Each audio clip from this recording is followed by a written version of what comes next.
What is up, everybody? Welcome to the Tooth and Tail League Championship 2020 Season 2. Hit the wrong button, but that's alright. We're back in business. I am Delthius. How's it going, everybody?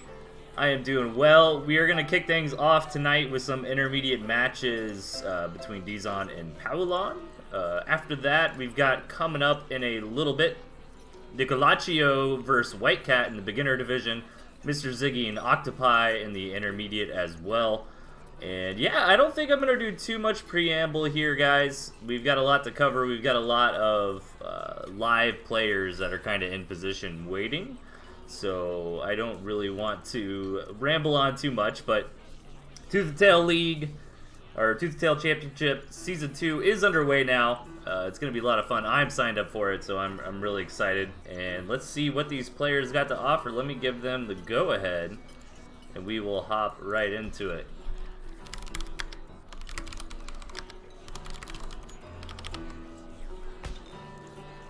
Okay, looks like they got the message.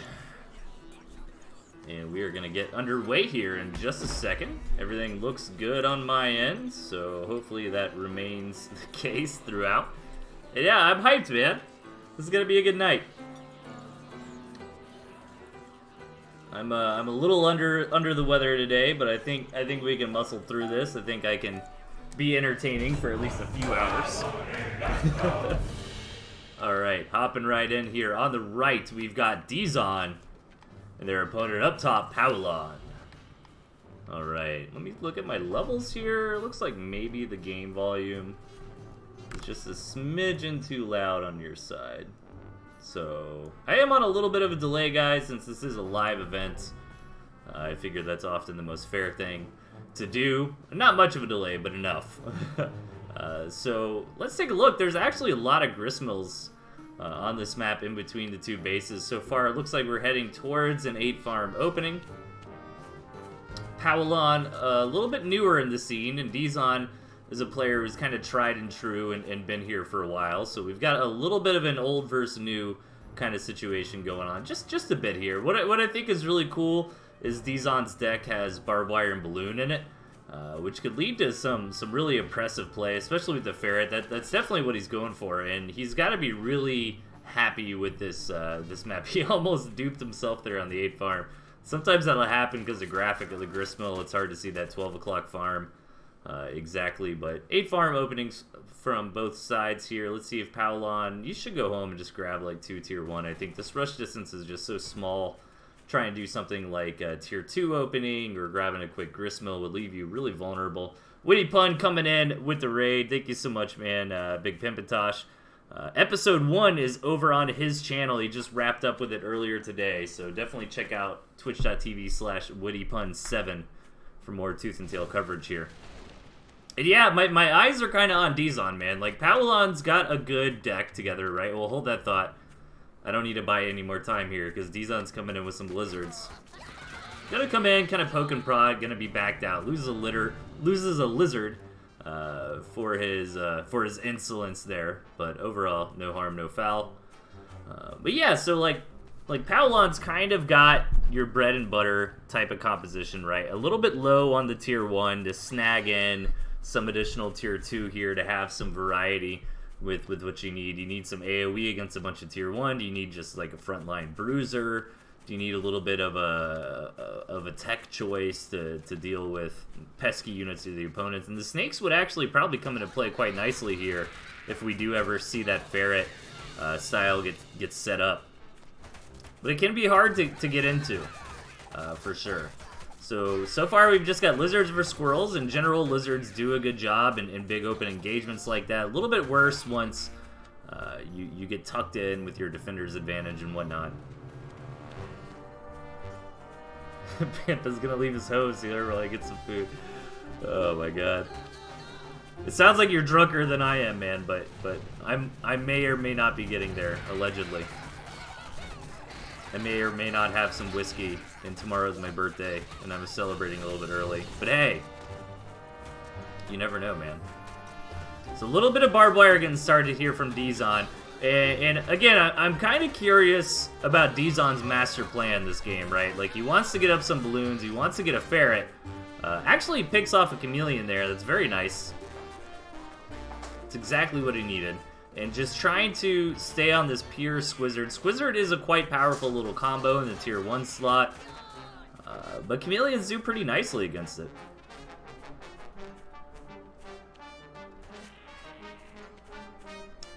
So yeah, I mean, is Dizon, he doesn't have a lot, yeah, it looks like he's trying to pull an audible here.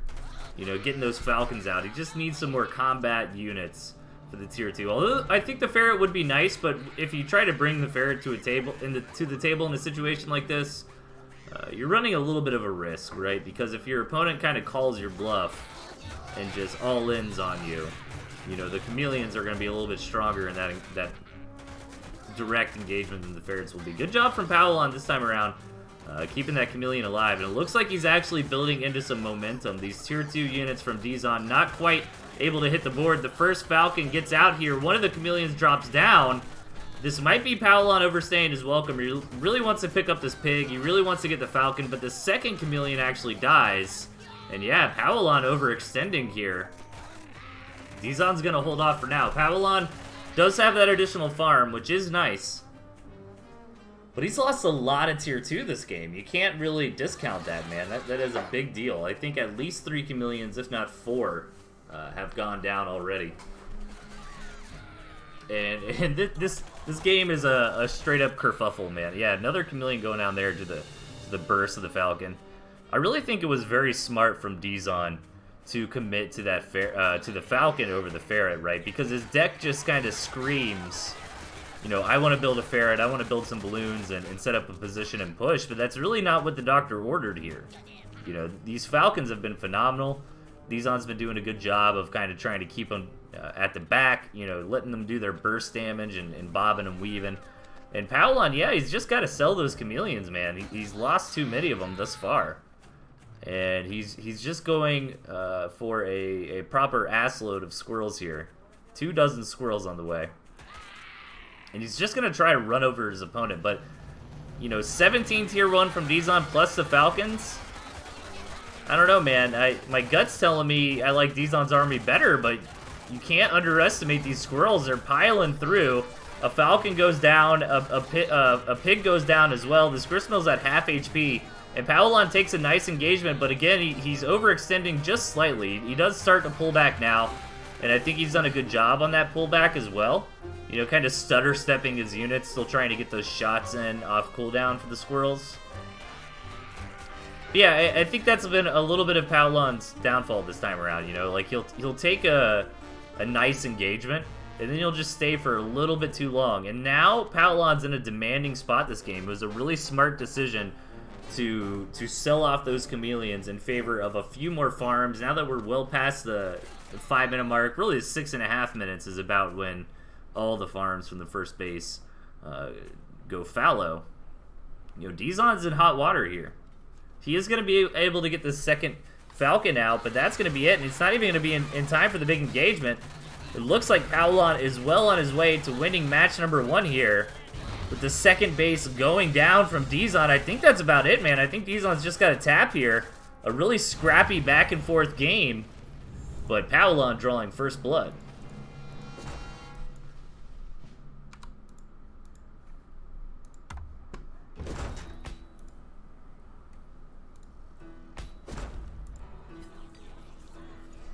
Thanks for the birthday wishes, man.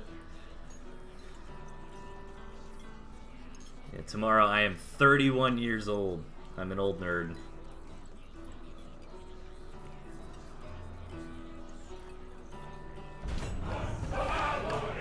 Alright, we're hopping into match number 2 here. Dizon, actually both players keeping similar decks. We'll get to that in a minute. Over here on the right, we've got Dizon spawning in, and in the bottom left, we've got Powell. So yeah, Dizon took the exact same setup. And Powell changing it up a little bit, dropping those Chameleons instead for Toads. Maybe he's identifying that Dizon likes to play with lizards, you know, teching in those Toads. And those Toads are very, very good against lizards in general, but I think you want a little bit more bang for your buck, no pun intended, out of the Toads. You know, you're hoping your opponent's running something like Chameleons as well, where you can really utilize that big single target damage. And this is a fairly large map. I don't think this game is going to be as down and dirty as the first one was, unless the players just really want to do that. You know, that first map kind of dictated a fast, early, aggressive match. Because the rush distance was so small, you know, there's a lot of grist mills there, right in the middle. Dizon really added fuel to the fire of that by throwing down that barbed wire. I think Powellon played a really good game. He kind of identified, you know, hey, Dizon's trying to slice off a little portion of the map here with the barbed wire. Who knows what is going to come after that? You know, we know it was going to be ferrets and balloons, but that was smart by Powellon. And 9 times out of 10, that is a correct move, man. You know, if you see your opponent trying to set up a position, your best bet is to try to break it immediately. You know, barbed wire is one thing, but like if an opponent's building artillery cannon or something like that, you know, it's really on you to identify that artillery cannon's coming out, rush in there, and try to take care of it. It's a little bit interesting, actually. Both players opting to go up to 4 tier 1 right off the gate. I like Dizon's position a bit better this game. You know, he's got that second base up and running. He's just got a humble farm, queuing up a second now. Yeah, deciding against it, I think that's the right move.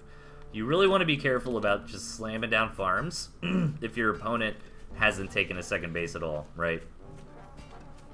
Dizon going to go ahead and set up a little bit of barbed wire. Meanwhile, Powellon's going to go ahead and get into expanding. So once Dizon comes over here and scouts that Powellon does have this second base, he could feel a little more comfortable to throw down additional farms. He's going to go ahead and do that now, which again, I think is a little bit risky, but at the same time, he's got a really good tactical position here, you know, like he's invested in the barbed wire. So I do agree with the decision to throw down a couple extra farms after investing in the barbed wire. You know, if you are going to build defensive defense like this, which is a weird thing to say, but a lot of times defensive structures are actually used offensively, then you want to be greedy behind it. You want to be risky behind it, right? Like, Powellon is dissuaded from attacking when he runs in here and sees all this barbed wire. He's like, I don't want to deal with that. And that's going to buy Dizon some time. And really all you need is like a minute or two for all these farms to really flourish and to start paying off. And if you back that up with a lot of tier 1, which we see him doing, then you can be in pretty good shape. And Powellon's doing a good job as well. He's kind of matching farms of his opponent. He's a little bit behind, but not very much. He is going to have that tier 2 advantage.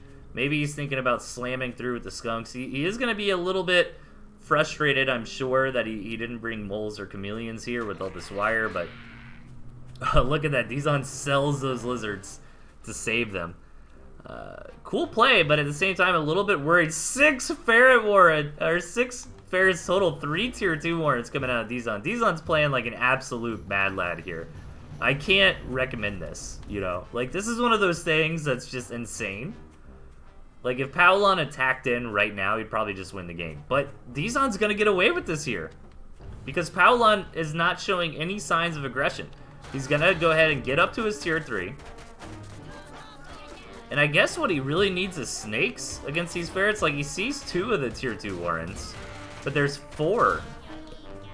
This is just crazy from Dizon, man. Go Kerpa. Oh my god. Sick reference, bro. Alright. So, this is crazy. I can't believe Dizon's getting away with this, right? Like, he's got 6 ferrets on the way, and he's just gonna start slamming down on his opponent, and this is looking really bad for Powellon. If his game plan is to kind of buy time and wait for the boar, you know, that thing is, like, 35 seconds away, which is years in Tooth and Tail time. He's gonna take some damage. 2 pigs going down already, taking shelling on the main army, starting to lose a tier 1 here and there. Had to sell a warren already. And what do you do if you're Powellon? You know, maybe you try to swing up this way and attack in to the soft underbelly of your opponent, you know? Get around this exoskeleton, but I think Dizon just kind of got away with it. I think Dizon had some gaps in his build, right? He played very, very greedy. And Powellon had a few windows open to push in and attack very decisively. But he didn't quite figure that out in time. And now he's got the boar, which is nice to help kind of thrust this ferret push back. But it's only a matter of time, man. The longer this game goes on, the better and better it gets for Dizon. Every one of these ferret blasts, you know, racking up value. Once you get 6 ferrets, this isn't something we see very often, by the way, either. But ferrets are this interesting unit where it's like, when you have 2 of them, especially in the super early game, you're a little bit exposed, right? Like, you can definitely pilot that to victory if you know, depending on the situation. But a lot of times, your opponent's tier 2 will just have more muscle than yours. But once ferrets start getting up to like 4 to 6, you know, you're doing so much damage on every volley. And this boar is going to be nice here to try to thwart off some of this tier 1 from Dizon. And keep in mind, Dizon is bleeding off some of that tier 1 in a lot of these engagements, but it just doesn't matter. Like, these 6 ferrets and the 2 falcons in the back are just reigning supreme. You know, it's like a probability thing, right? Sure, a couple of ferrets are going to miss, but when you've got 6 of them, you know, the odds of getting some good hits in go up dramatically. There we go, Dizon taking some risks in the early game builds there, and it paying off for him. Manages to get together an army that Powelon just couldn't handle. Ties the thing up 1-1 here.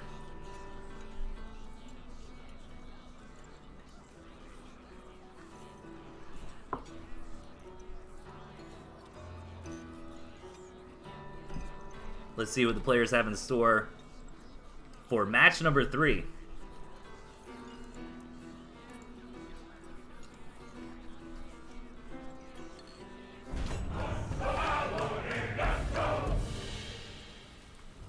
Spawning in the bottom, we've got Powelon. His opponent to the top, Dizon. Alright, we see some pretty significant deck changes here. It feels like Powelon really likes the pigeon, skunk, snake theory. I think he's been kind of sticking to that in most of his matches. Meanwhile, Dizon, totally different deck composition, which I absolutely love. I think maybe he was worried in that second game, okay, he's bringing toads, he's on to me with my lizard shenanigans. Let me swap out of that composition and go to something else. And this is very important in best of 5 matches.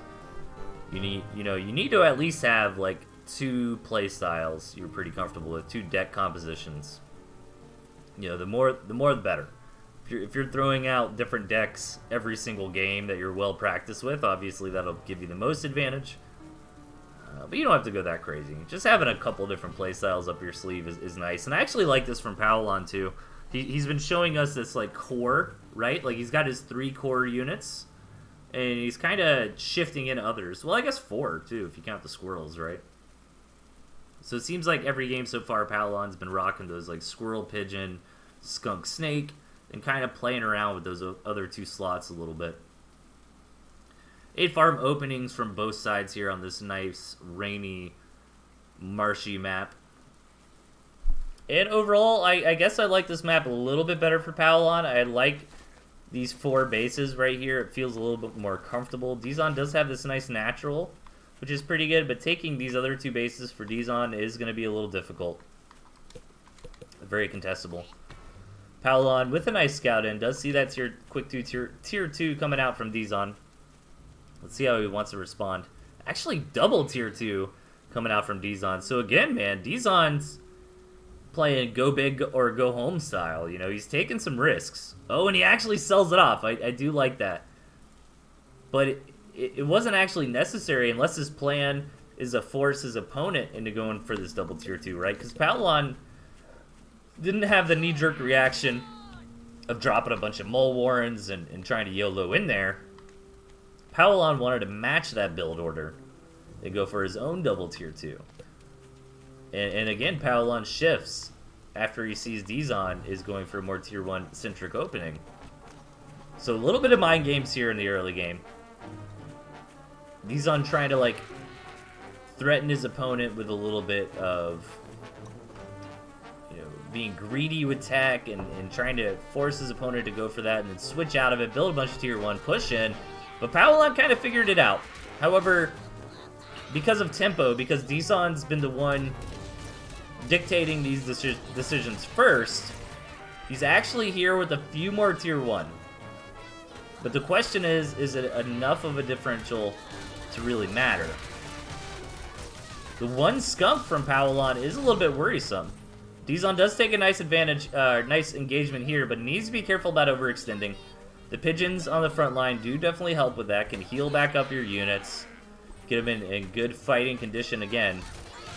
Yeah, Dizon's got to push in. I'm okay with this as long as he's a little bit careful here. Kind of babies these skunks. The overall goal is to kill the tier 2 of the opponent, to pressure this mill, maybe eventually take it out.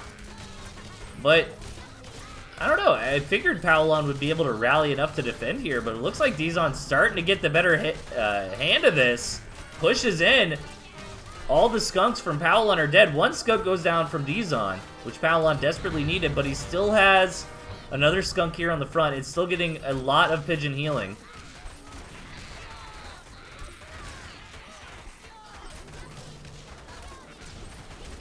And maybe Dizon's going to pilot this push to a victory.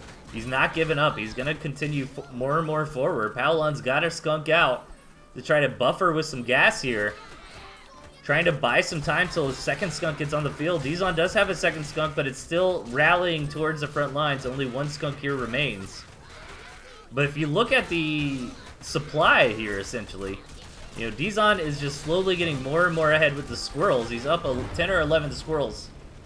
And that's it. That's the victory there. Dizon takes it with some really good decision making. You know, kind of balancing the line between trying to end the game and not overextend in the process. And just slams on in with a good old-fashioned skunk push.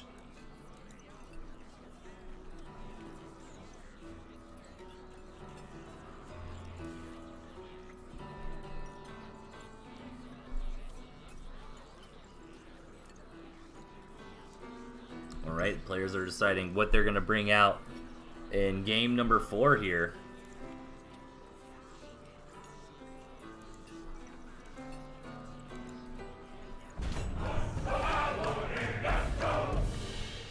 Spawning in the bottom left, we've got Powelon. His opponent to the right, Dizon. Okay, yeah, Powelon's running the same deck he was running last time. Maybe he's got faith in the deck, he just kind of wavered a little bit on the build. I feel like the problem in that game was Powelon was just kind of playing a step behind, right? Like, Dizon was dictating the pace of the game, which is very, very important. And that allowed Dizon to show up at the beginning with a few extra squirrels. I guess he had a little bit better target fire on his opponent's tier 2. And I really think the crux of that game was Powelon investing in that mill, you know, putting him down 60 food. When the rush from Dizon hit, his tier 2 weren't quite ready since they were a little bit behind Dizon's, and Dizon hit a pretty sharp timing after his tier 2 finished. And then, yeah, just good decision making from Dizon. That's always a tough line to walk in Tooth and Tail, you know, not trying to overextend.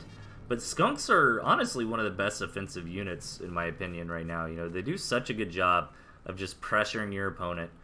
And paired up with pigeons, you know, you have a lot of sustainability there on the front. They're surprisingly tanky. They get a lot of damage done in these early game situations where your armies are basically tier 1. I think Squizzard's a good answer to it 9 times out of 10. Squizzard or snakes can be good as well. But I think that's why a lot of people insist on pigeons with skunks. Dizon again trying to fake out his opponent. Threw down tier 1. After Powelon left, he sold it. Got his tier 2 started. But Powelon was going for a tier 2 opening as well. And this time we're going to have cams versus skunks. Which really depends on the engagement. You know, Powelon's got to get out here on the map. It always is rough playing on this low ground. You know, you want to seize this high ground as fast as possible. Make sure your opponent isn't taking engagements that you don't have vision over.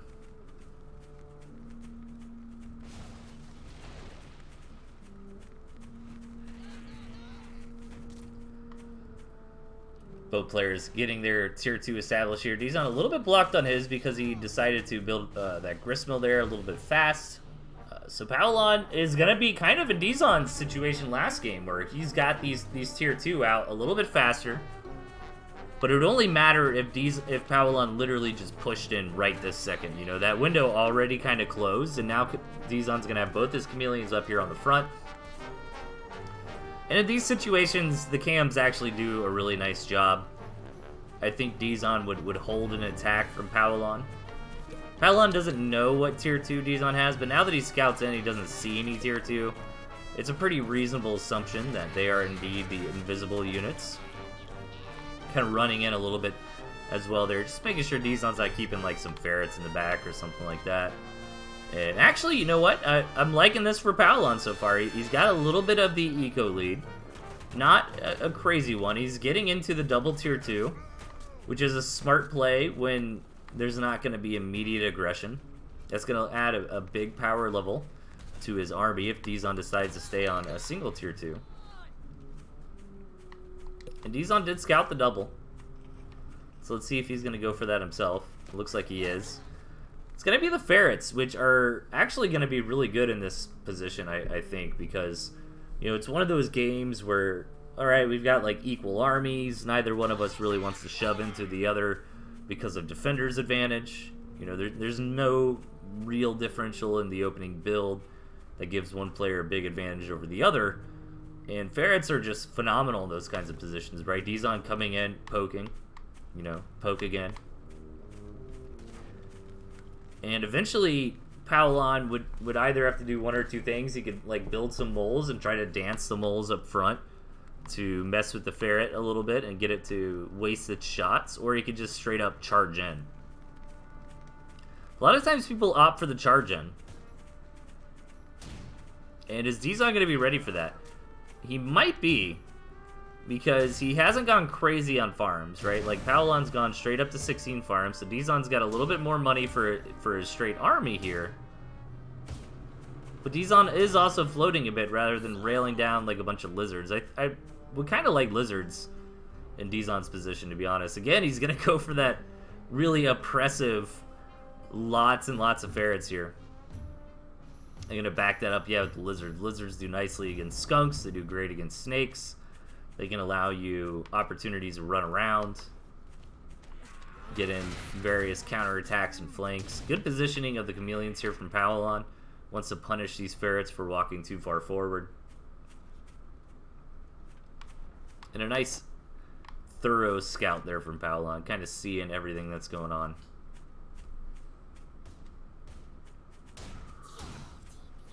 Alright, this might be the point where Dizon decides to push in. Slowly but surely, he's building up this ferret account. The chameleons there bopped those ferrets a little bit, but didn't quite get any kills.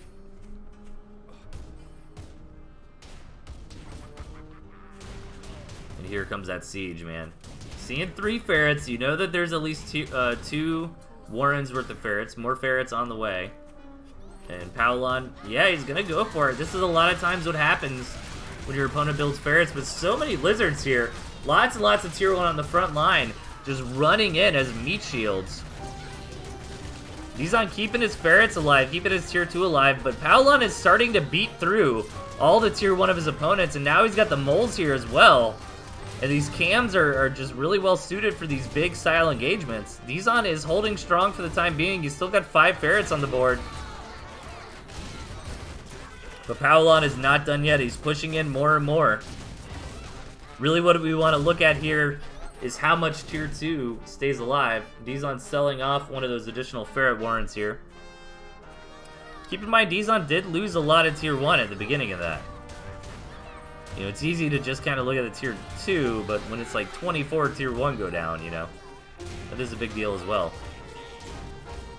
With the constant shelling from these ferrets, really racking up value over time. One nice thing about Powelon's push in was that it actually kind of devastated the second base economy from Dizon. So if Powelon could just hold off,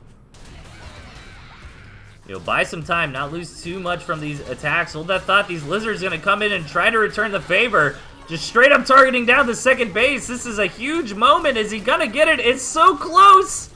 Oh my god. That second base lived with like 1 HP.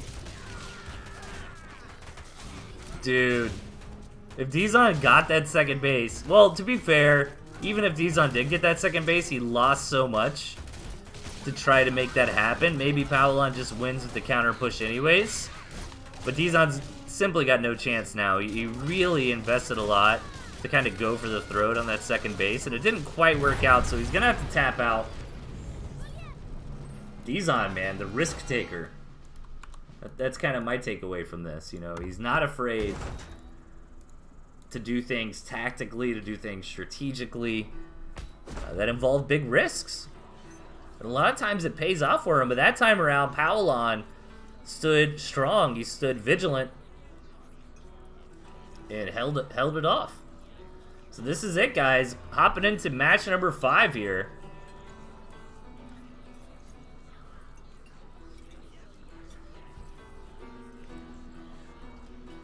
This is for all the marbles. Let's see what the players decide on. Grabbing some tier 3. Let's go.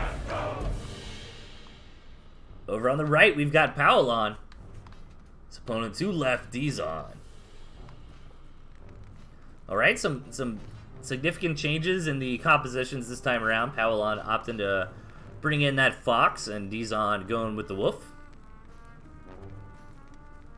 And I'm hyped. I love tier 3 units. I think they're a lot of fun. So let's see if the players can weasel them out. It is a little bit hard to do in a meta where tier 1 and tier 2 is so strong, you know, against smart players that are well practiced. You know, you build the tier 3 Warren at the wrong time, they realize, oh, I can just kill you. Come in and end the game, so that's definitely a possibility. But Dizon's been so risky, you know, that's kind of my theory of this game. I think Powellon is playing great. I think he's just playing some nice standard tooth and tail. But to me, it's really been Dizon like dictating these games with big risks, one way or the other. You know, so are we gonna see Dizon try to go for a fast wolf, do something crazy like double wolf?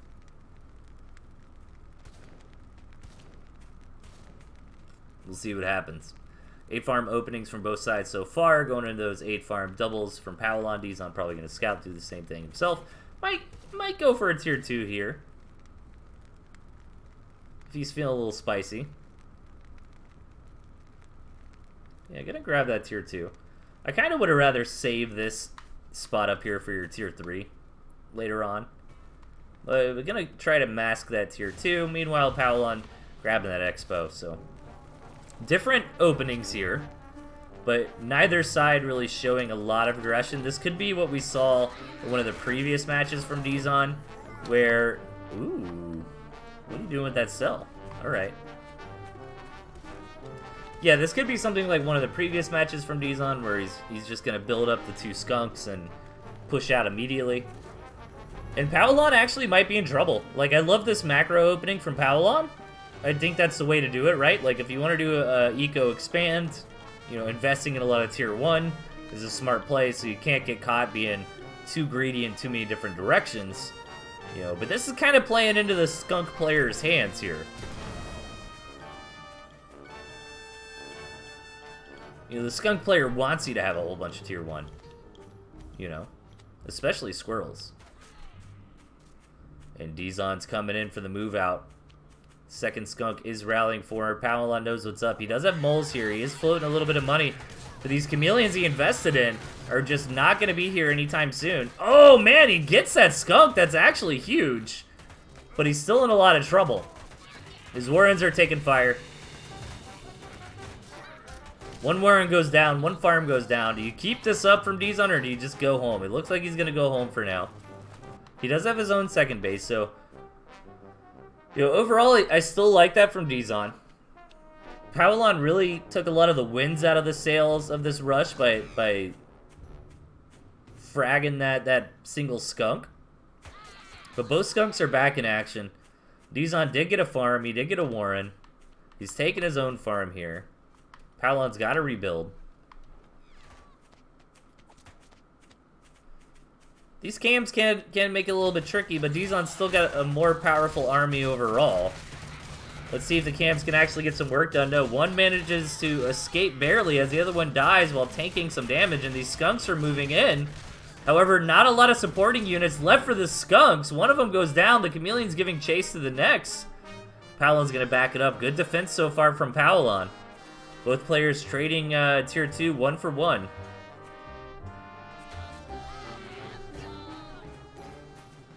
And Dizon's going to continue this aggression. He did manage to sneak out a second farm, and Powelon's going to do follow suit now.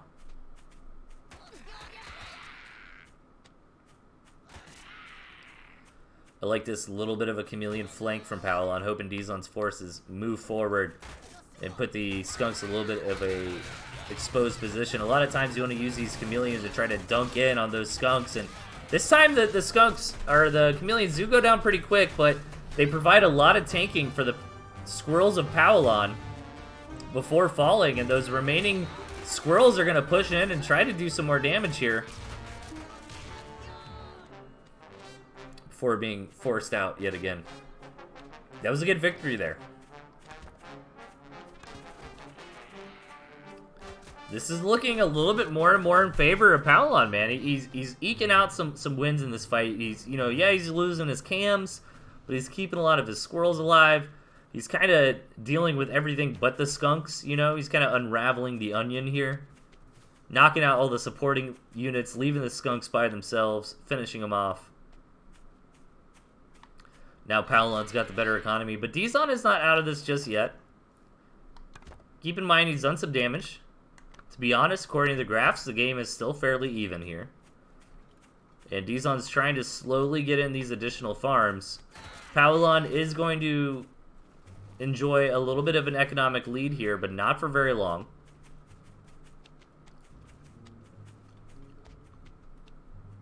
Of course, the one game that they both have tier 3. We're not going to see him. Look at this from Powelon. When you're ahead, get more ahead. Grabbing some snakes while he's at it.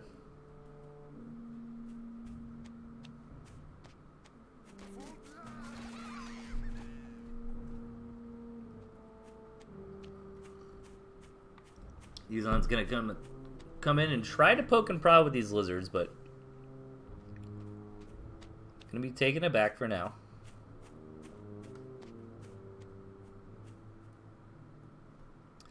Ooh, look at this from Dizon. Big plays, trying to get into double cam, but I don't know if it's gonna work.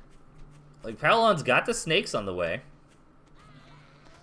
Powelon's still got a little bit of a better economy, but Dizon's doing a good job trying to match here. This is intense, man. This could actually stabilize into a very long game. Well, I guess it couldn't be that long, right? Like, third bases are just not an option here. You know, actually, Dizon could realistically get this base, but there's no way both these bases are just going to be taken, and players are going to be fine with that. If somebody managed to take this base right here, like, they've already won the game. You know what I mean? Which is a little bit unfortunate, man, because I actually like where we've gotten this mid-game. Like, we're very even. Ooh, Powelon going for that fox. And Dizon actually doesn't have anything that's very good against fox. You know, he does have the hidden chameleons you can try to set up to ambush the fox out of the... Well, actually, he's got the chameleons. He's got the lizards. That's plenty to kind of deal with it. But this is one of those situations, man, where it's hard to scout into the main. And if your opponent can get a tier 3 and you're not aware of it, and it just kind of blindsides you, puts you in a really rough position. But this could also be the moment where maybe Dizon could strike, you know. 360 of Powelon's food is wrapped up in that fox that is not here yet. But again, that window continues to close. In about 5 seconds, this fox is going to hit the board. And what are you going to do if you're Dizon? He's going to try to take this third base. But I imagine this, once he sees the fox and it starts poking, he's going to kind of knee-jerk in there and just swing, right? Like, what else can you really do? Otherwise, you're just going to die to this fox harassment. Slowly but surely. Oh, nice job by Powelon, looking for those hidden chameleons, using that new vision revealing capability of the commanders there. And yeah, I think Dizon's just going to have to hard engage. But is his army ready for this? He doesn't think so, and he's backing out, which is one of the worst things you can do in a lot of cases. You take a lot of damage running away. He's going to try to run these cams through the army to kill that fox, but so far Powelon's keeping it alive. However, a lot of Powelon's army is actually going to shambles. Dizon is left over with several units. He's got his own Wolf Warren thrown down, but I don't think that's the right call right now. It would be nice, but you just can't. You can't afford it. He's going to try to sell off other things to get that wolf going, but is he going to be able to rack up 180 food under this constant harassment? These lizards are a really good tool to kind of keep the fox at bay. Yeah, you're going to lose the occasional lizard, but you can keep the fox on the move. That means it's going to shoot less. You can keep it away from your more high-value targets like the pigs. And yeah, this is what I was worried about with that Wolf Warren from Dizon here. Now it's just kind of dead weight in his base. He's going to sell other things off and desperately try to get out that wolf. If he can get the wolf out, it would be huge. That swift bonus on all of his units could really punish his fox. But I feel like waiting, you know, that minute and a half to get that wolf out. Oh, this fox hitting super low. These lizards doing a good job, almost catching a good micro though from Powelon, keeping it alive. Dizon's army is still looking a little bit strong here. Both players desperately in the red as far as supply goes. You want to get back to your bases and try to sell things off. Nice job from Dizon, finally killing that pesky fox. But it is easier said than done, you know. You can't be in two places at once in this game. You gotta either be microing on the front lines or doing macro at the base. And Dizon manages to sneak out this wolf. There's no fox on the board anymore. But the wolf buff, even on tier 1 units, is no joke. Both economies going to shambles. Powelon has a few additional farms left over since his fox did so much good harassment, and these buffed up wolf units are just going to come in here and start slamming on through. Dizon,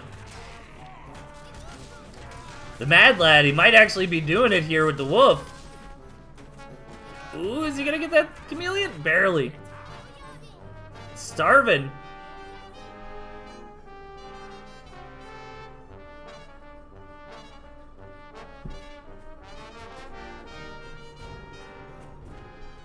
Both players desperately trying to sell off everything they can to just rally out whatever units are still possible.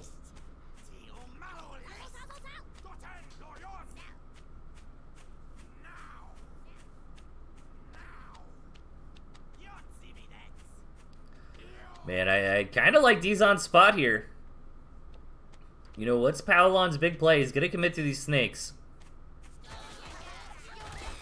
But with the skunk here, especially all buffed up from the wolf, it's going to get out the gas very, very quickly. Does get a stack of poison on it. Is that enough to actually kill it? Actually, Powelon rails through here. All the tier 1 from Dizon going down. He just doesn't have enough units to support this wolf, and he's going to tap.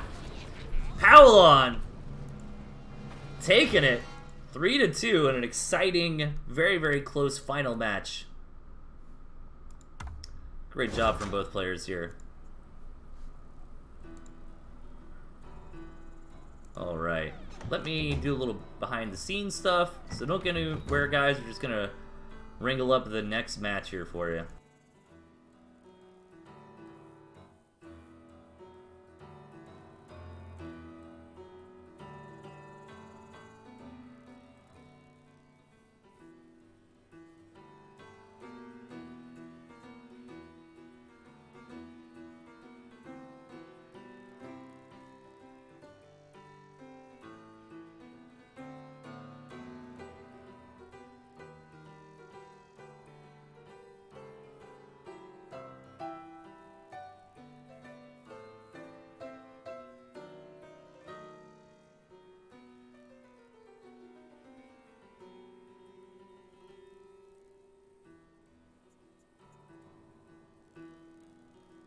Okay, I actually lied. I'm bad at OBS, so I have to be on the screen. I think there's a way to, like, do this behind the scenes. I just don't know what I'm doing. Alright, so it looks like we're going to have Nucolaccio.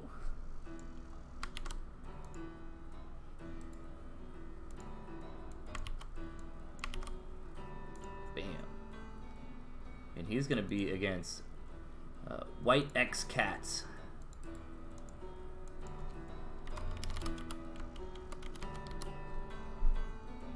Yeah. Starting to come together here.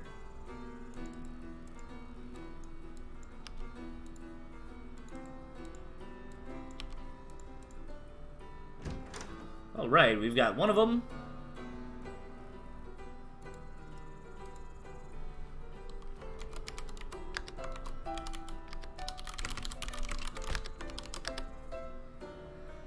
Nicolaccio is here. White Cat on the way. Thanks everybody for hanging out on this wonderful Friday night.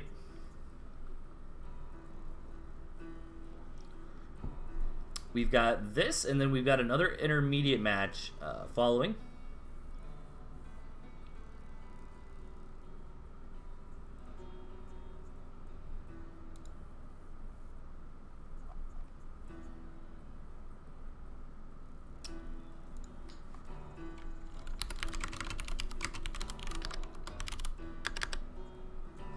Alright, looks like the players are on the way. Yeah, we had a, yeah, those are some really great games there. Nice job from Dizon and Powelon. And this is a group format here, so neither player is, okay, so it is best of 5.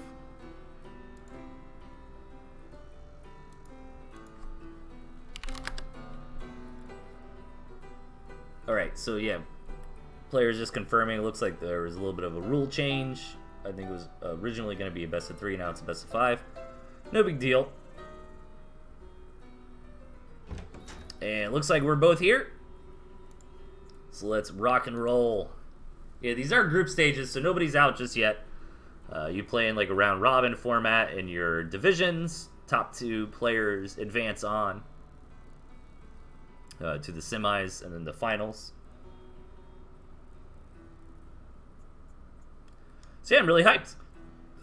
This is a beginners league match, so I'll try to be nice. I'm always nice. I'm a nice caster. I never try to dog people for the most part. The only time I do that is an obvious jest with my friends. But yeah, this is a beginners league match. I haven't heard of these guys, Nicolaccio or White Cats. So really excited to have them here. I love this tournament format of beginners, intermediate, premier. And yeah, I think it really encourages newer players to get involved with the competitive scene. It can be very daunting to do so. So in general, you know, kind of for all the casters, like let's be nice to the beginner players is all I'll say. And of course everybody will be regardless. And a little bit of lag coming into it. We might have a PS4 player. Sometimes that happens because of the cross-platform, and it just kind of clears up. So on the right, we've got Nicolaccio. Their opponent to the left, White Cats. Alright, I like both of these decks here.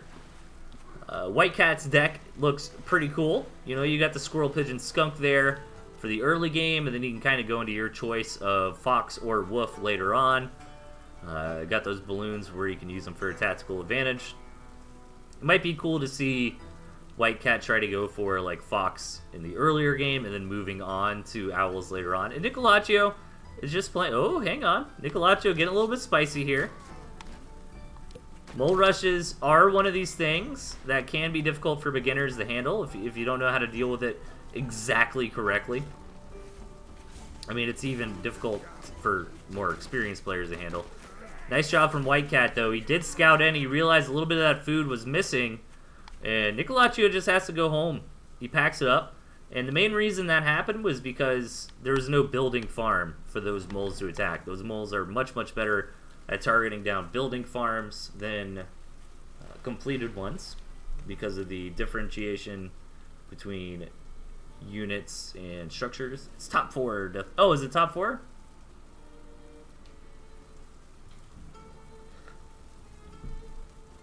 Top 4 from each. That just shows you how much I know. I thought it was top 2 from each. Alright, so 8 farm double from both sides. And let's see what the opening goes beyond this. It's a little bit of a rough map for White Cat. You know, he's got this 6 o'clock base he can kind of flirt with. He's got a 10 o'clock up here. I think if I'm White Cat, I'm probably going to start expanding up like this. To be honest, it's a little bit of an awkward map from both sides. Like, Nicolaccio can take this natural here if he so chooses to. But really, if this does end up in a macro game, it's going to come down to, like, who can manage to take over this portion of the map. White Cat going into some quick skunks, as well as an expansion. And Nicolaccio building some defensive turrets here.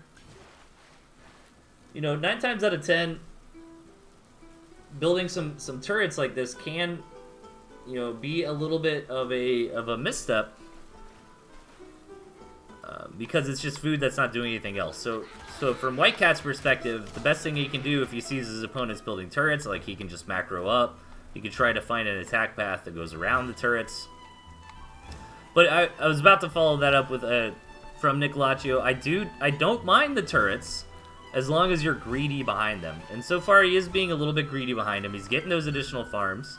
But this is a little bit of an awkward spot because if he's too greedy, you know, relying on these turrets here for defense, you know, White Cat just kind of comes up through an alternative attack route. You're going to be in a rough time. But White Cat did invest in some balloons as well. Nicolaccio getting his own balloon.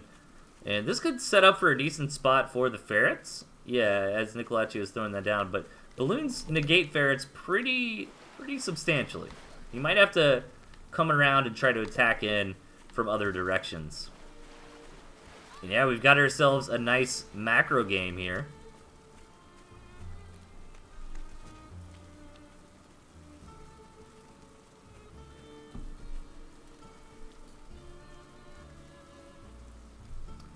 And more defense coming down. Yeah, now we see this Fox. Great placement on that Fox, by the way. And this is a little bit of a rough spot for the Fox. You know, obviously, defensive structures like balloons and turrets are difficult for the Fox to navigate around.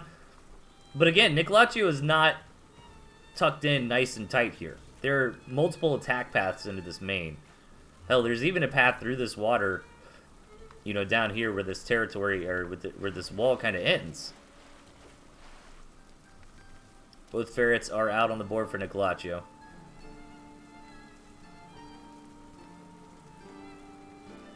And really doubling down on this defensive position.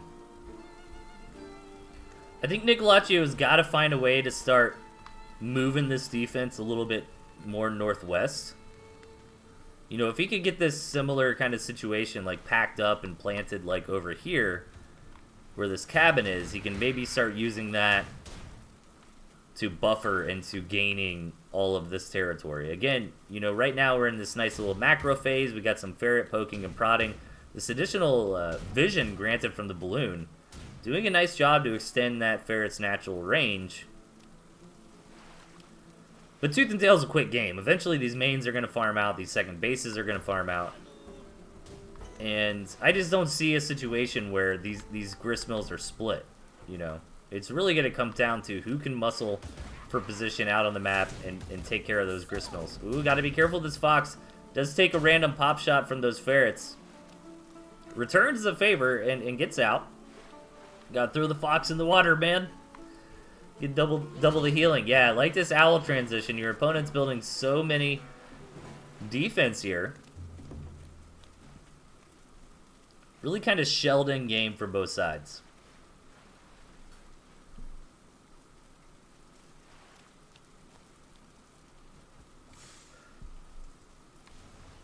Alright, White Cat getting out on the map.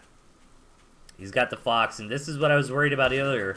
You know, this thing that Nicolaccio is going for, this big defensive play, like, it can work, but it is really dependent on the map's orientation, the geography of the map, right? Like, if you're going to make a big defensive investment like this, you really want it to be covering multiple bases. And Nicolaccio taking a play out of Dizon's book here, going up to 6 ferrets, saying, you know what, man, you just want to poke me to death with the Fox?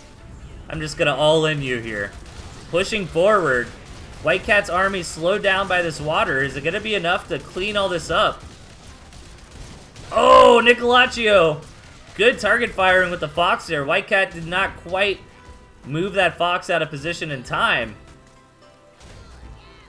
And it appears this attack from Nicolaccio has been successfully knocked out that big second base of his opponent. He knocked out that tier 3. He traded armies very nicely. Needs to sell off a couple Warrens here, though. But White Cat does have 2 Owls on the way. White Cat has this third base up top.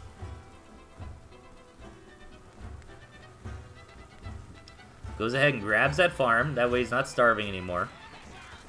And maybe, just maybe, he can start harassing with these Owls and build up value over time with these mice. But Nicolaccio maybe trying to put together a killing blow army here.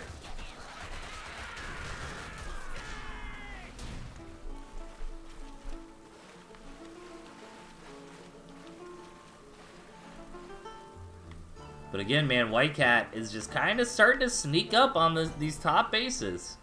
Slowly but surely. Nicolaccio is starting to get hip to that, though. Moving his units in position here. 2 Owls is nothing to scoff at. There's a lot of damage with these mice, but so far Nicolaccio is buffering through. He's going to move forward. Lots of Skunk Cast here for White Cat. Gonna push him back for the time being. Grabs another skunk there too, and this is where the mice, you know, in these low units, low econ situations, get very, very impressive. You know, Nicolaccio ideally needs to bait those mice into a big line of turrets or something like that to survive. And that fox did go down, but it did a lot of damage beforehand.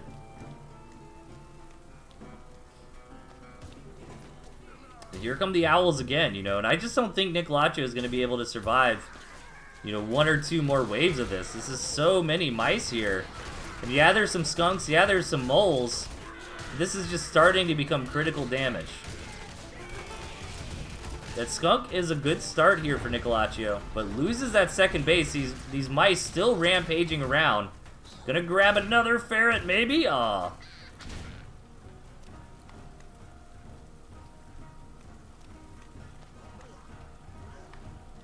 Bleh.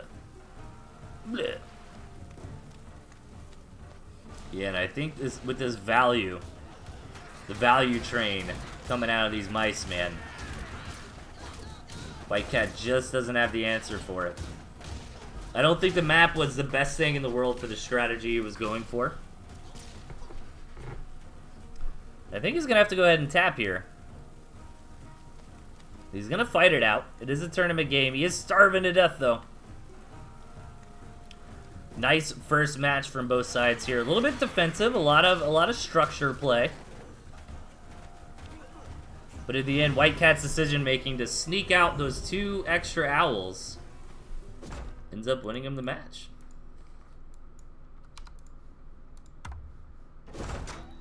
All right, and we're gonna hop into the next match here.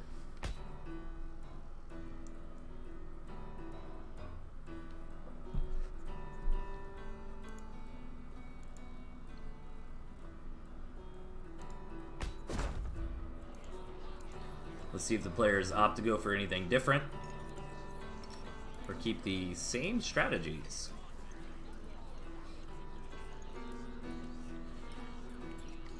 Gonna change it up a little bit as we hop into map number 2 here. Spawning on the right, up 1 match in this series, we've got White Cat, and over on the left, looking to start the comeback, we've got Nicolaccio. Okay, so this map might lead to more of a macro game if the players decide to go that route. In the end, it will slightly favor White Cat as he has access to an additional expansion. But I don't hate this if I'm Nicolaccio, you know? You can take a second, you can take a third fairly easily. I like how there's kind of this convoluted attack path. You know, if you look at the mini-map in between the 2 bases, we might see that come into play with like some of the moles or lizards. The White Cat's rocking this really heavy poke style. You know, I think the idea is to leverage Squizzard with Cam in the early game, get some territory, build up some balloons, start building up the ferrets, and then kind of the icing on the cake is that fox. Meanwhile, Nicolaccio going for the tried and true, essentially this guy deck. I think Nicolaccio's deck is awesome. That's a wonderful play style for beginners, even for more advanced players. Kind of mix in. You know, I think Jacoby is a big fan of this unit comp. I didn't get to catch those matches earlier on. Maybe that's where Nicolaccio got that idea from. 8 farm doubles from both sides here. Nicolaccio building a little bit more out on the map, kind of trying to plant the flag down, say, all right, I'm going to take this second base, and I'm going to really commit to it.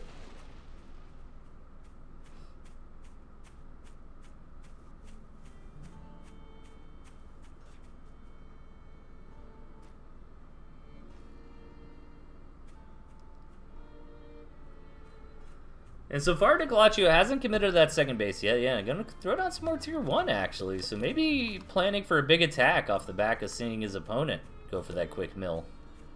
And so far, White Cat hasn't committed. If he starts committing to farms, yeah, 1 farm so far. 1 farm is forgivable. 2 or 3 farms is where he really get ran over. But even 1 farm can be difficult here. As Nicolaccio is just going to slam through and say, hey, man, you're being really greedy. I'm going to try to punish you for that. He does actually get that farm, I believe. But with the defender's advantage here, so far, White Cat is holding. Nicolaccio is going to have to go on home.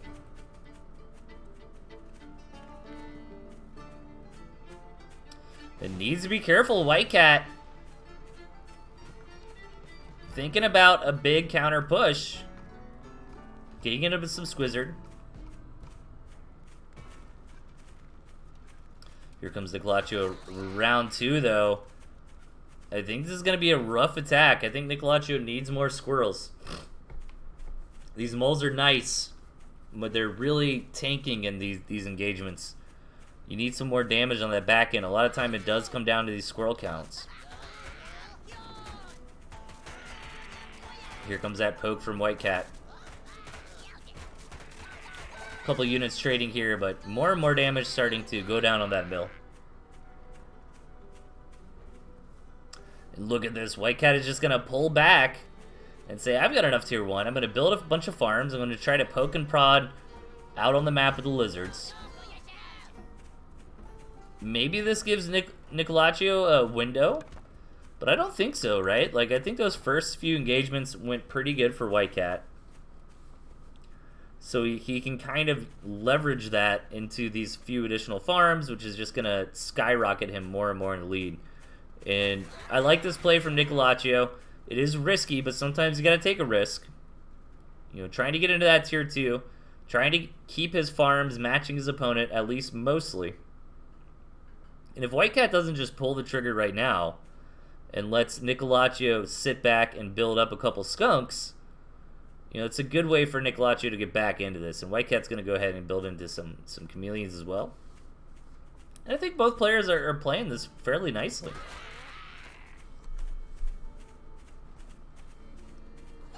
Definitely a good game.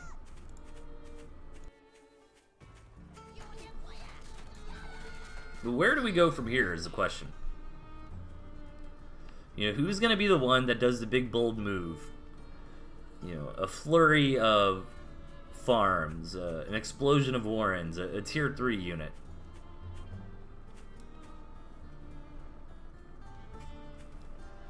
You know, White Cat did enjoy a little bit of a better early game, but enough time has passed where that is starting to matter less and less. And Nicolaccio can feel pretty comfortable about his position in this match.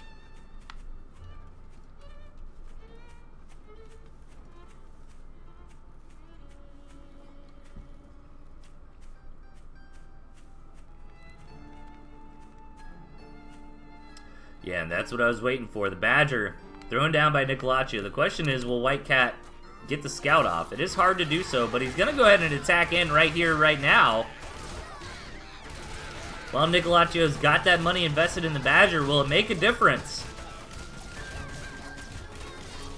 Nicolaccio holding strong so far with a lot of cams, but again, these squirrels to defend them are slowly going down. Oh man, this one skunk on the front line, getting that healing from the pigeon, manages to hold down the fort, hold the door. And White Cat kind of blunders that attack, man. Nicolaccio holds strong. He's got the Badger on the way. It's bought and paid for. White Cat's in a little bit of a rough position.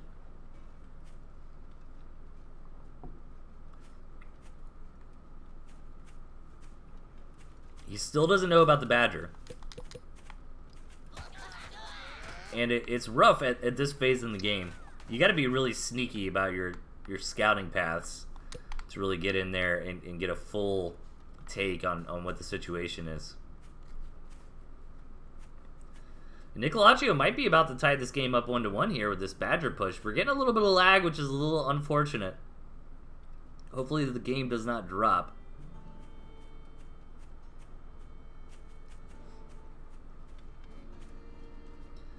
If you want the Delthius take, I think Nicolaccio wins with the Badger push from here. But it's going to depend on micro. You know, it's not set in stone. I'm just worried about these 4 skunks, right, from Nicky. White Cat's army is primarily tier 1. And these skunks are just going to go in there, deal so much AoE damage. And as long as Nicolaccio's micro with his Badger is good, he should be able to pilot it to a victory. Here we go, the big push coming in. Nice flank with these lizards from the side. Is it going to be enough? Actually, White Cat does manage to take that Badger down. The Chameleon's coming out of the shadows there. Damn, man. Nicely done by White Cat. This is his game to lose now, man. That was huge. He needs more lizards. Lizards are definitely better against skunks than squirrels are. And Nicolaccio, knowing he's in a little bit of a desperate position, trying to build some desperation moles. Smart idea to sell off that Badger Warren, but trying to invest in some farms. And 4 skunks are just crazy at how much gas they can put out, how fast. And look at this. Nicolaccio with another phenomenal hold here. Shoving White Cat back. And he feels like he's done well enough where he's just going to continue to push in. He's got some pigeons on the way to try to sustain these skunks on the front line. Only 1 skunk remaining. Nicolaccio is going to head on home. Very back and forth match so far. But I'm liking Nicolaccio's position. Throughout all the chaos, he has managed to keep at least 1 tier 2 Warren up. And these skunks are going to make a big difference here with these tier 1 armies. Even trying to get out some falcons now.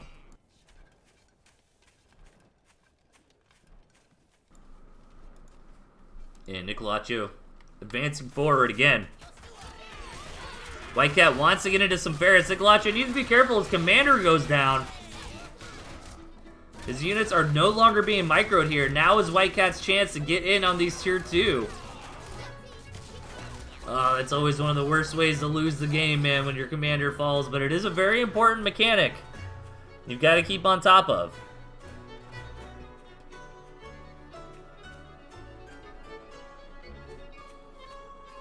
Alright, White Cat's putting all his chips into these ferrets, man.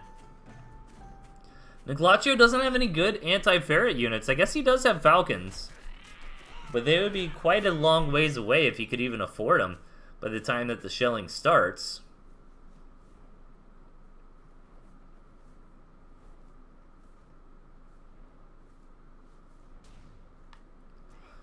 And a couple ferrets are already out here on the map. These players having to play a little bit through lag, which is slightly unfortunate, but they're being good sports about it. Hopefully it clears up. And here's a big push coming in from Nicolaccio. He doesn't want to sit here and get poked to death by the ferrets. He's going to come in right here, right now.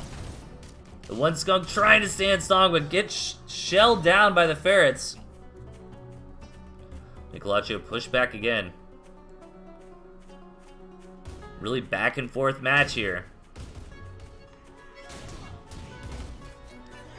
4 ferrets out on the board, man. Again, as I've mentioned earlier, we've seen a lot of ferret play today. And, you know, 2 ferrets, it's such a big difference between, like, 2 ferrets and 4 or 6. Nicolaccio trying to push in, but he just can't quite break. Which is exactly what White Cat wants in this position. Now he can come up, and he can just kind of poke in these in-between engagement scenarios. Get more and more value. Nice little ledge here. Trying to utilize this terrain as much as possible. And like right there, a volley goes out, 2 tier 1 die. You know, another volley goes out, a skunk goes down. Good micro from White Cat, keeping those ferrets alive.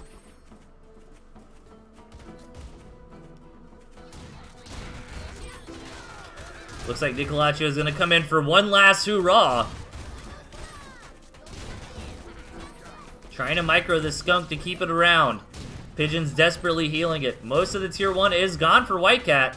Skunk goes down, but another one quickly takes its place.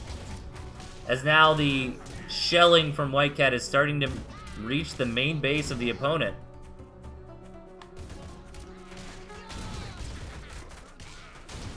And I think Nicolacio's got a tap here, man. White Cat did a really good job of utilizing these ferrets, keeping them all alive. And slowly but surely he's just going to get more and more value. Nicolacio going to fight it out till the end.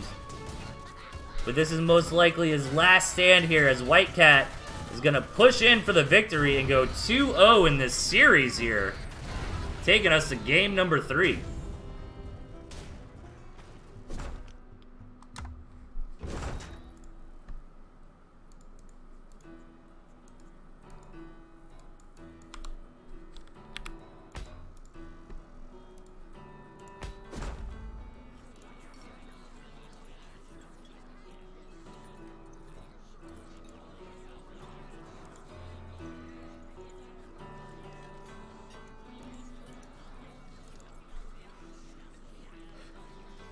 Alright, this is it. This is match number 3 here. If White Cat takes this, it's a 3-0. Or this could be the beginning of Nicolacio's comeback sweep.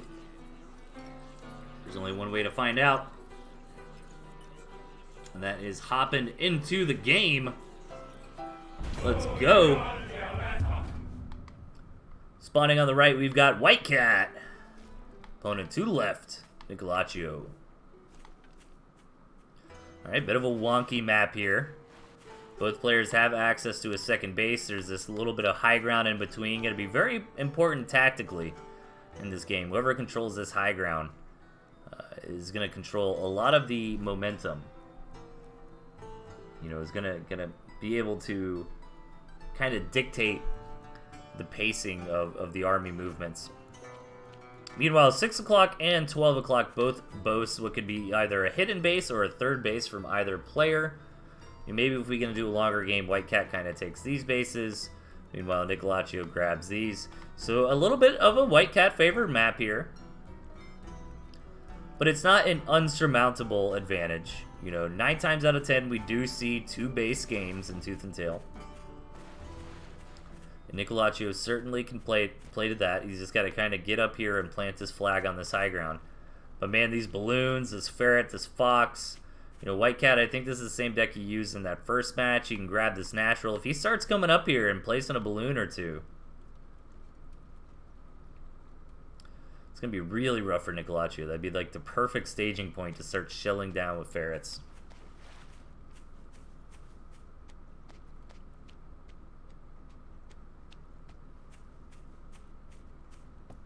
Eight farm doubles from both sides. White Cat gonna go ahead and grab that natural expansion. And so far everything is nice and standard. Kinda gotta wait for those big decisions to be made.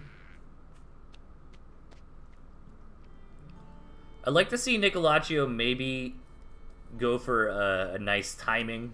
You know, get like half sat on 2 base. Get a badger, get a lot of pigeons. White Cat's army is actually pretty susceptible to what Nicolacio has in a lot of ways, you know. The snakes and falcons can be used to keep the ferrets back. Snakes can be used against the fox. You know, and this badger's very nice against most of what White Cat has. The balloons and the fox are pretty good against it. Look at this White Cat playing pretty eco-heavy. Nicolacio hasn't seen this yet, but is going to come in and realize, alright, he's taken 3-4 farms. What's he going to do in response to this? He's just going to go ahead and start to apply pressure. He wants to punish his opponent for being greedy. This can work, but it's also a little bit of a gamble. You know, if you get in there and White Cat shoves you away with defender's advantage, all of a sudden White Cat's in such a good position. But Nicolacio, you know, he's one of these players that has a really, how do I put it? He has a good, needs to be careful with the commander a little bit far forward. He might go down. 1 HP, yeah, the commander does fall. But maybe the AI from these units can get the job done. That skunk actually gonna go down. The second skunk going down as well. He gets the second base, so he trades skunks with his opponents. He actually only kills one, but all right, where I was going with Nicolacio, like he has a trait of a really, really good player that just takes some time to mature, and that is identifying and exploiting weaknesses and greedy aspects of your opponent's build order. You know, some players really make their name off of being able to utilize that kind of play phenomenally. I think of guys like Haru, this guy, Araloo, even the Gentleman. White Cat coming in for a counterattack here. Realizes he's got to get some damage done. He's got to even the scales just a little bit. But Nicolacio might actually hold this off. That one hero skunk eventually going down. And yeah, Nicolacio trading. But only really losing a farm there. But yeah, the reason that that's something that takes a little while to develop, though, is attacking in Tooth and Tail is just so hard. Like, Defender's advantage is very real. Even trying to run away, you often get punished for. But it's a very important trait of any top-tier player, you know. Being able to compare your opponent's position and realizing, oh, I have an opening. I can just go in the game right here, or I can cause critical damage.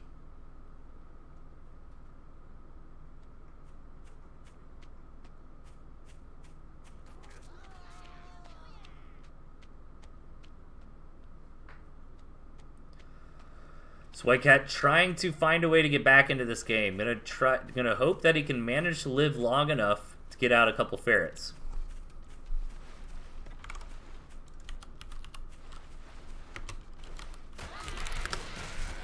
Meanwhile, Nicolacio gonna move in. He does have a badger on the way on the back of this, but he's still being very aggressive. I think this is the right play, though, because his economy is just so far ahead. He's fine with kind of losing a few units here and there.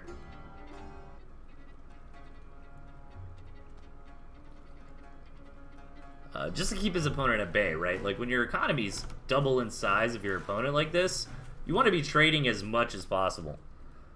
Because it's a really, really big deal when the opponent loses all that. Yeah, he comes in and scouts. He realizes as far behind as he is. And taps out. Nicolacio fighting back here. Putting a point up on the board. We got a series now, boys. Boys and girls.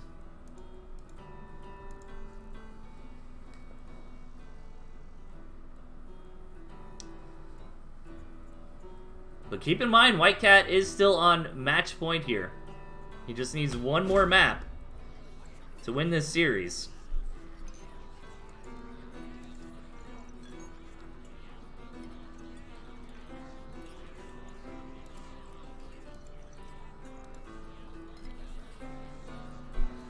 I've got one more series after this one. Continue in the chat. I am on a little bit of a delay here. But in the bottom left, we've got White Cat. His opponent up top, Nicolacio. Alright. Looks like these two players kind of settling in on their deck comps here. Figuring out this is what they want against their opposition. And this is a big awkward map. We might be in for a nice juicy macro game here. But again, this is one of those weird situations of a map, right? Where you have this big no man's land in the middle.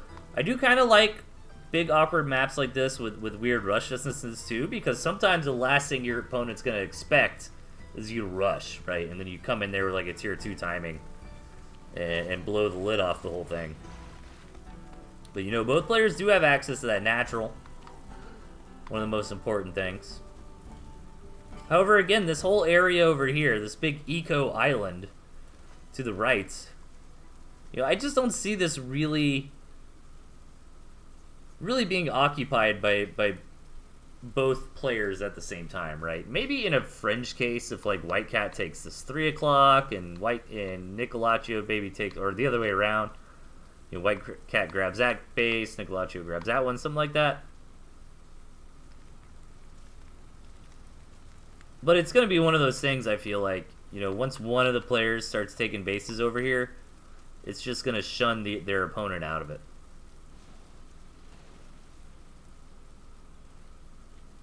White Cat grabbing that 8-farm double mill opening. Very standard stuff. I wouldn't even hate like an 8-farm Warren into mill directly on a map of this awkwardness. You can't go 8-farm mill like you used to be able to because the modern moles, right? Like if you just go 8-farm mill, your opponent could mole rush the mill, and then you're in a really weird situation. But yeah, Nicolacho is going to turn up the heat. I think this is smart. You know, your opponent's probably not going to expect this sort of thing. You know, White Cat trying to get into his tier 2. Again, though, defender's advantage is so big in this game. Got to be careful. Nicolacho actually can't take this engagement without really, really good target firing and a little bit of luck. Yeah, White Cat's going to come in here and just clean up shop. Big, big win there for White Cat. Doesn't lose anything. That gristmill tanked all the damage. And he's going to buffer that victory with a greedy follow-up, grabbing a few farms. He's already got the tier 2 on the way. And, again, I like what Nicolacho was trying to do on paper. I think strategically his mind's in the right spot, but it's just one of those things, man. And White Cat feigning some aggression here, just going to pull back for now. And Nicolacho is not in a terrible spot. So if you find yourself in a position like Nicolacho's, like, yeah, it is a little unfortunate, right? You know, he lost maybe 120, 140 food, really for free there. Well, I guess he did trade a bit, right? So he probably lost like 100 food. But the longer this game goes on, as long as Nicolacho matches an economy with his opponent, the less and less that's going to matter. Until it's just like negligible in a few minutes, right? So if you're in Nicolacho's position, the best thing to do is just kind of chill out. You know, hope your opponent doesn't try to follow in with a big push. And that kind of brings me back to what I was talking about a little bit earlier, where that's what really, really differentiates like high-level players, in my opinion, where, you know, you get up a little bit and you have an advantage and you realize, oh, I can just pilot that to the win. And White Cat's going to try to go for that right here, right now. Realizes, hey, man, I won that first fight. I've been macroing well. My opponent's investing in some eco also. So he's not just going straight army or anything. He's going to try to push in here and trades pretty nicely. You know, Nicolacho wins the tier 2 war, actually losing these last couple skunks. You know, turns this from a relatively fine thing for White Cat into a little bit of a problem. Keep in mind, White Cat did some nice damage there. He got a few farms, and one thing I like to note about farms like that are almost mined out on the main base is you don't really want to take those farms anymore, right? So you can almost include like all the money that he's just not going to get off of that. However, losing so much tier 2, well, Nicolacho managed to keep his snake up, managed to keep both his falcons up, left him very, very vulnerable to this counter aggression. And Nicolacho going to deal some serious damage here. And again, White Cat now has an opportunity to counter the counter. And this is it, man. White Cat's gotta get in here and get it done. Sell that balloon. You know, funnel everything to army. If White Cat doesn't deal significant damage here, Nicolacho is just in a phenomenal lead. And here we go. White Cat coming back in, gonna try to even out the scales. Good target firing from Nicolacho, utilizing these snakes to knock out those skunks ASAP. But so many squirrels are left over here for White Cat. White Cat pushing in, getting more and more damage done. Nicolaccio with the double tier 2 Warrens really soaking up a lot of his funds. Not able to get out as many tier 1 units as he needs. He doesn't quite have the Warrens, and that's it. White Cat takes the series 3-1.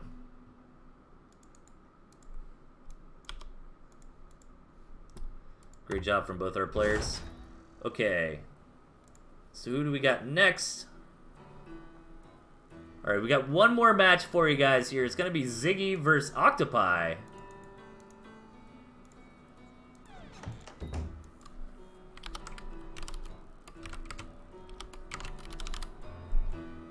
Man, we've had some great games today. I need to take a very brief break while we wrangle up these players. So don't go anywhere, guys. We got one more intermediate series for your Friday night Tooth and Tail enjoyment.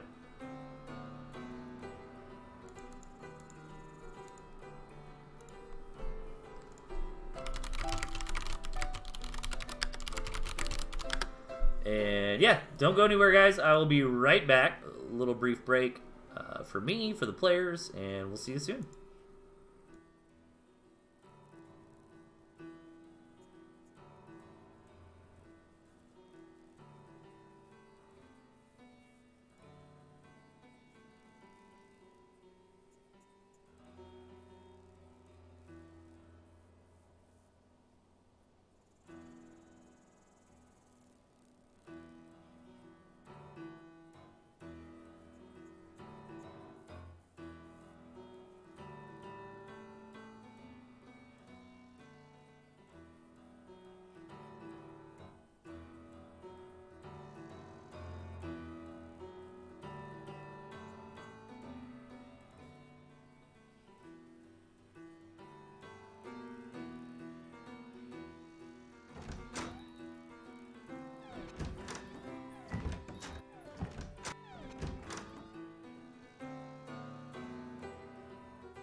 Alright, everybody. Sorry about that. I am back. We've got one more best of 5.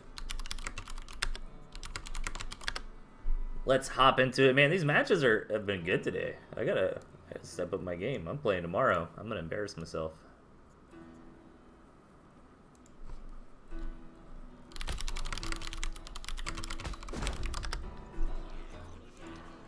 Alright, alright, alright. We're in it, guys. Ziggy versus Octopi, an intermediate match here.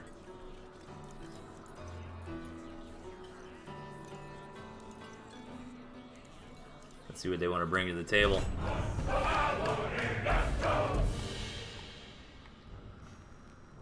Spotting on the left, we've got Octopi. Octopi. On the right, we've got Mr. Ziggy. A little bit of lag. Maybe I'm the lagger.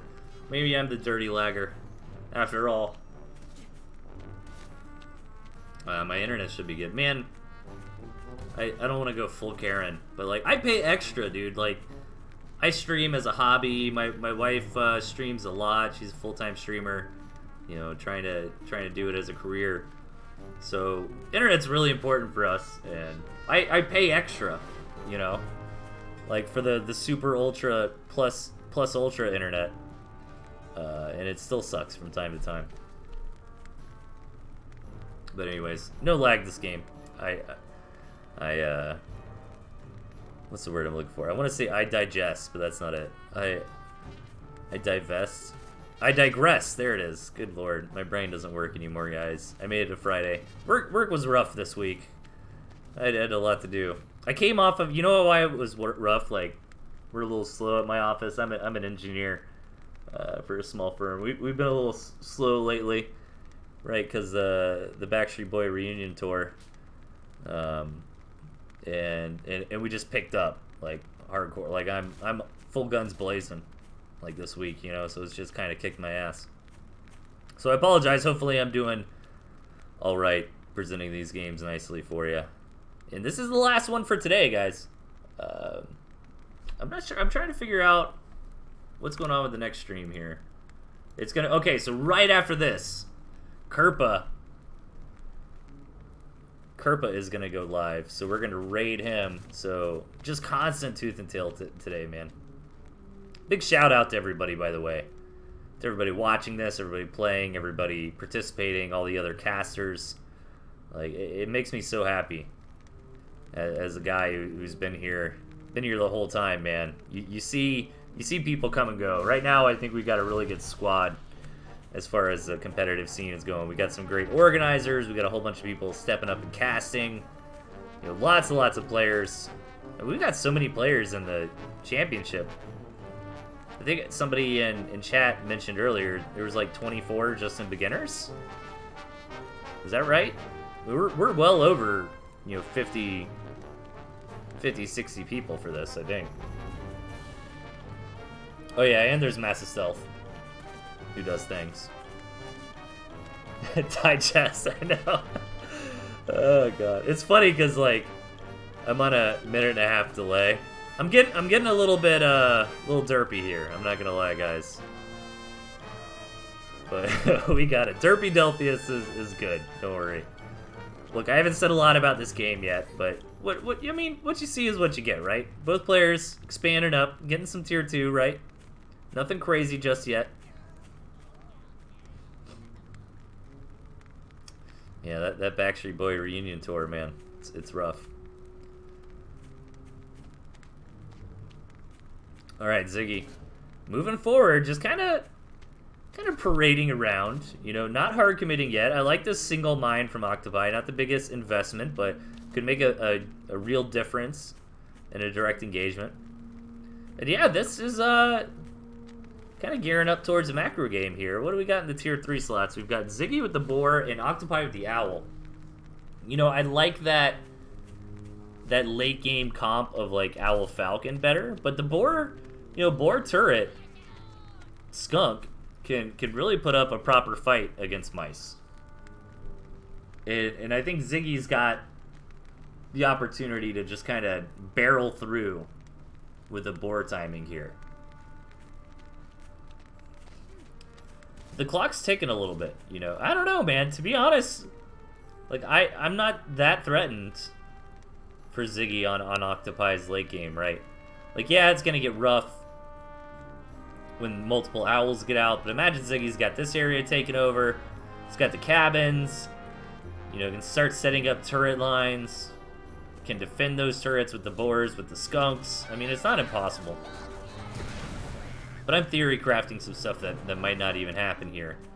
As Octopi's trying to defend with a lot of tier 2. You know, Ziggy doesn't quite know about those chameleons. Ziggy scout multiple tier 2 warrens they have at this point.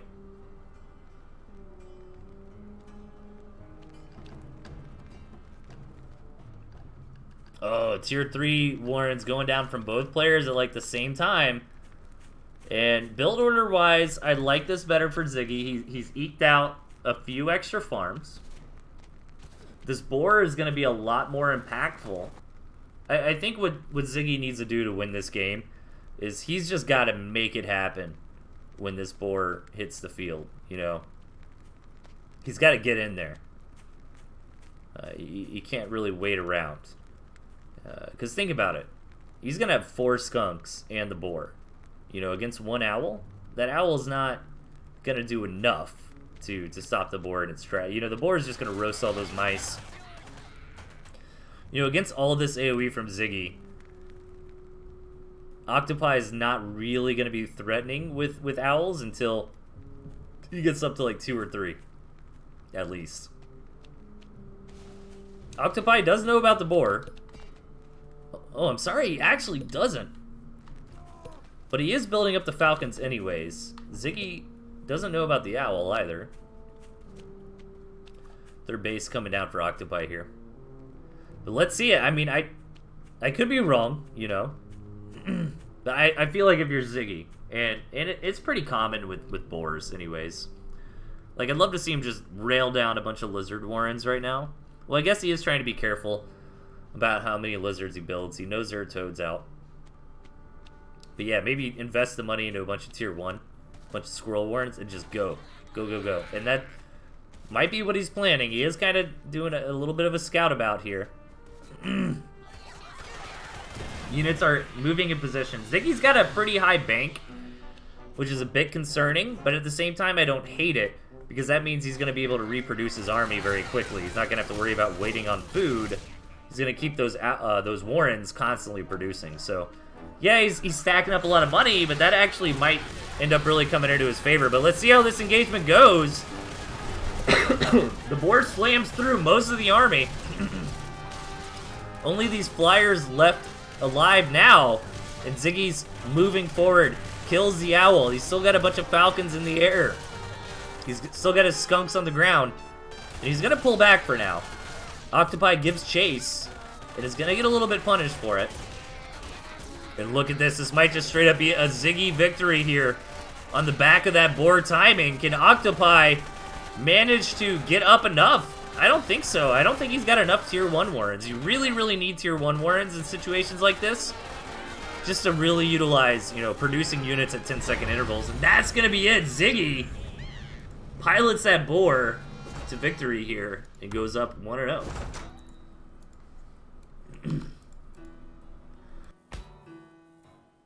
Sorry, I keep coughing, clearing my throat. I try to mute my microphone when I do that.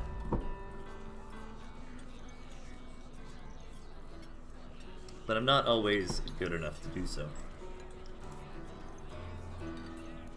Alright. Don't forget, everybody, we've got Kerpa coming up right after this stream.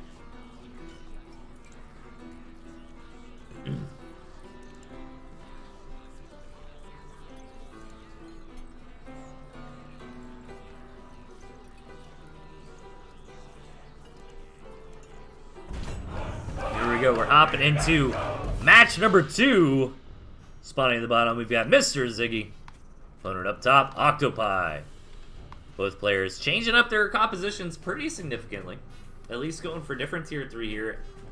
Decided to add in that turret is Octopi. Turrets are always nice because they build pretty quickly. You typically don't want to, like, just throw turrets down to defend. You want to realize, like, oh crap, my opponent's about to attack me. Let me throw down a couple clutch turrets just in time.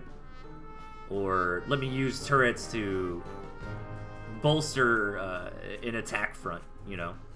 You know, if Octopi's, like, got the space, he's really putting on pressure over here. He's got his territory expanded out. Starts throwing down some turrets, you know, right there on the high ground.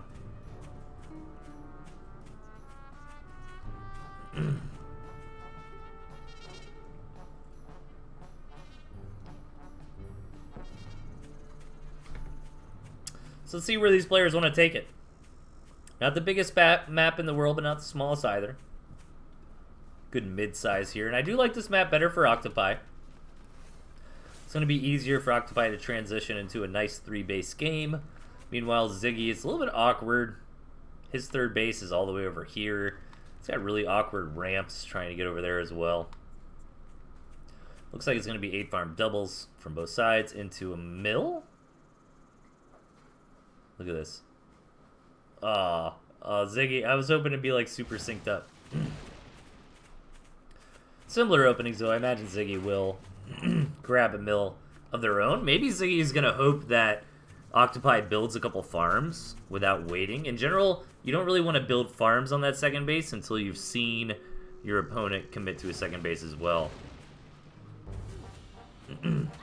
Ziggy does build his own. Yeah, he's got the moles, so I was thinking maybe he's gonna wait for Octopi to commit to a farm or two, build a bunch of moles, and try to just go win the game.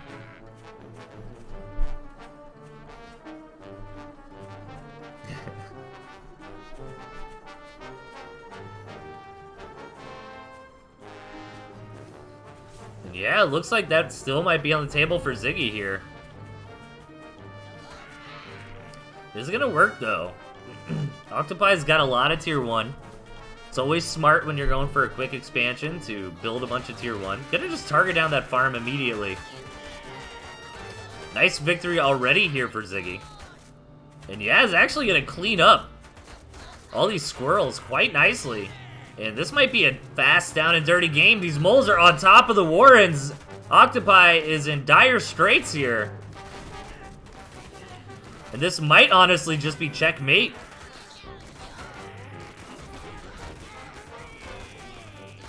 You know, once these moles get on top of the Warrens, you know, this is starting to become exponential damage here. You know, now all of a sudden Octopi can't really build reinforcements. And more are coming out from Ziggy. And yeah, Octopi's just gonna have to tap, man.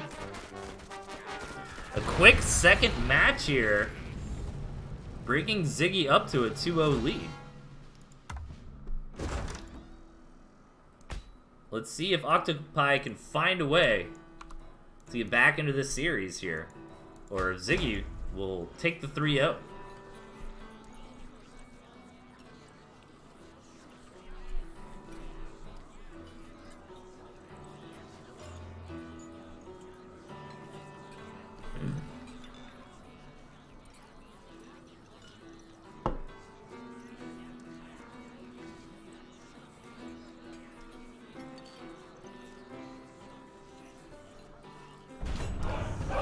Right, everybody, we're hopping into match 3 here on match point.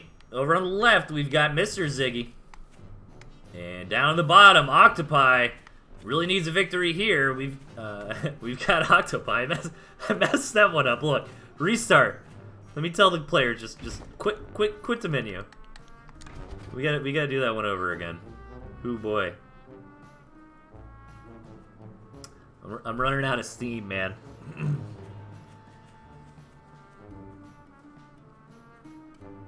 Gotta put some more gas in the tank. No, I actually feel good. You know, I kind of had a bad headache. I was worried about today's show, but once I got going, I started feeling a little better.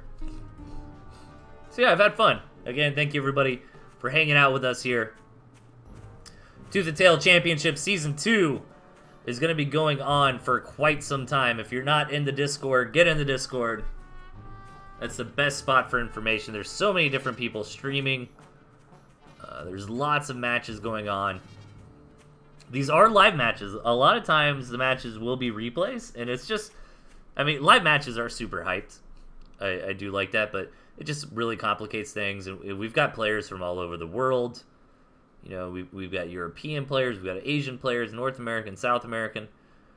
So a lot of times in tournaments like this, what we end up doing is saying, all right, you know, you got a week, or whatever the time frame is, you know, coordinate with your opponent, you know, figure out when you can play the matches that works well for everybody. So I think both are good.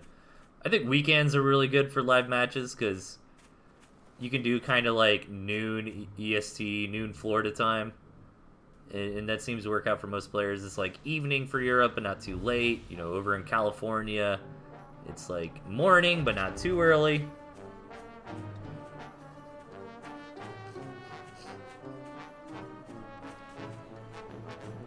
It looks like Octopi going for a quick tier 2. Meanwhile, Ziggy, 3 tier 1 into an expansion again. Both these are reasonable openings. Ideally, Octopi is going to want to leverage the skunks to some sort of advantage in the mid game, right? Otherwise, Ziggy will just get ahead with the farms. You know, Octopi's got to say, "Hey, I've got the better tech. Let me poke. Let me get some better trades. Maybe pick off a Warren. You know, something like that to even it out a little bit."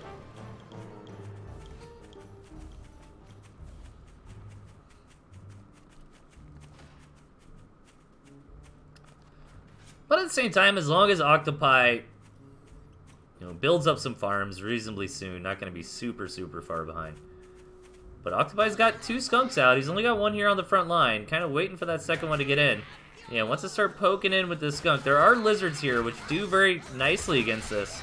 And that's actually a lot of tier 1 from Ziggy, but not a lot of it's out on the board yet. Good engagement for Octopi here. And I wouldn't even hate if Octopi just went home. You know, I think he did enough damage, but no, he's going to commit in. And this is what's risky about that. One of the skunks already going down. The second skunk looks like it's going to fall to the lizards.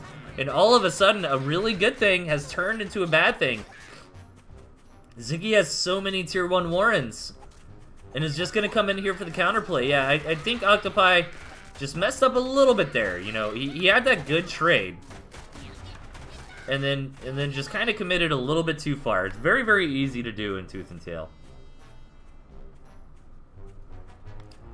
That puts Ziggy in a phenomenal spot. You know, Squizzard is quite good against Squirrel Skunk. The reason it didn't really work in that initial push was because Ziggy just threw down all those Warrens, right? So he didn't quite have those lizards out in time.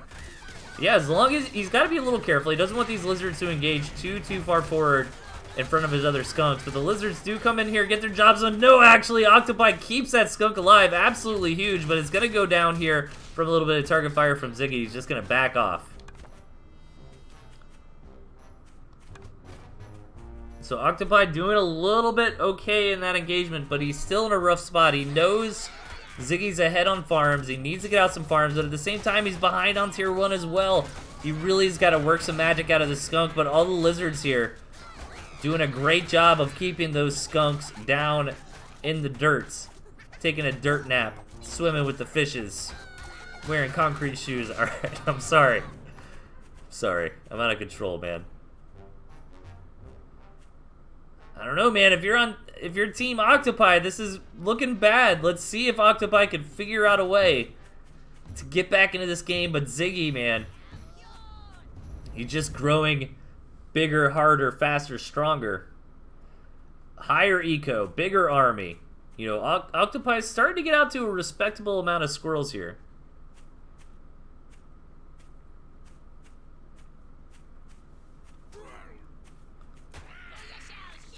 And Ziggy just kind of putting the icing on the cake here with those falcons. I don't think he really needs it, but I think Ziggy's approaching this nicely. You know, playing it safe. He realizes he's ahead. He just doesn't want to throw the game. And look at this. These lizards are going to come in, be annoying, pick off resources in between the matches, automatically kill that farm. And that's going to be it here. Nice try from Octopi. But it looks like Ziggy should be winning the game. No, actually, the skunk's going to hold strong for the time being. But I think it's just going to delay the inevitable. You know, Ziggy traded well enough there. Killed the Warren, killed the farm.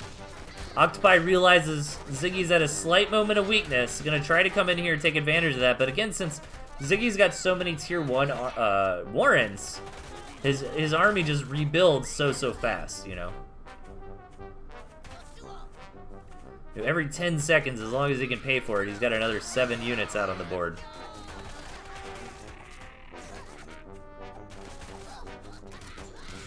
And this looks to be the final nail in the coffin. Ziggy, with the 3-0 sweep, is going to position him quite nicely in his group. Moving forward here. So nice try from Octopi. Congrats to Ziggy. And guys, that is it. That is it for the show today. I am on a little bit of a delay, so my boy Kerpa is gonna probably hasn't started a stream yet, but thank you so much to all the players. We saw some really great matches. Had a lot of fun with this. Again, thanks everybody for tuning in. Everybody participating in the event, organizing the event. Let me hit up old Kerpa.